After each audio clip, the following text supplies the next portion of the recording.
prix de la Terre.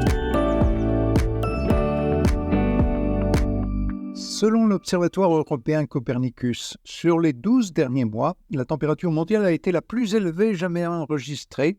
L'enjeu de la lutte contre le réchauffement climatique reste majeur. Pour cela, il faut réduire rapidement la consommation de charbon, de pétrole et de gaz, en priorité en diminuant notre consommation d'énergie et en développant l'usage des énergies qui n'émettent pas de CO2. Aujourd'hui, je voudrais parler de l'électricité. En France, en 2023, l'électricité a été produite pour 65% par le nucléaire, 12% par l'hydraulique, 10% par l'éolien, 5% par le solaire, le reste, soit 8%, en majorité avec du gaz. 92% de l'électricité est ainsi décarbonée. L'électricité décarbonée a un rôle important à jouer pour se substituer aux énergies fossiles.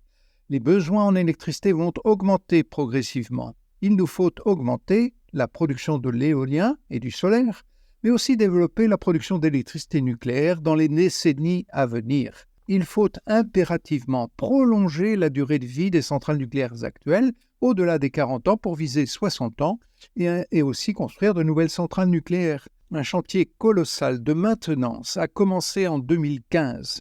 Il concerne toutes les installations nucléaires quand elles atteignent 40 ans et aussi par anticipation celles qui atteignent 30 ans. Ce grand carénage a 3 objectifs. Premièrement, rendre les centrales nucléaires aussi sûres que les centrales les plus modernes en leur apportant de nombreuses modifications. Deuxièmement, les rendre résistantes aux changements climatiques extrêmes. Troisièmement, remplacer beaucoup de matériels qui ont pris de l'âge par des matériels neufs et moderniser le contrôle-commande.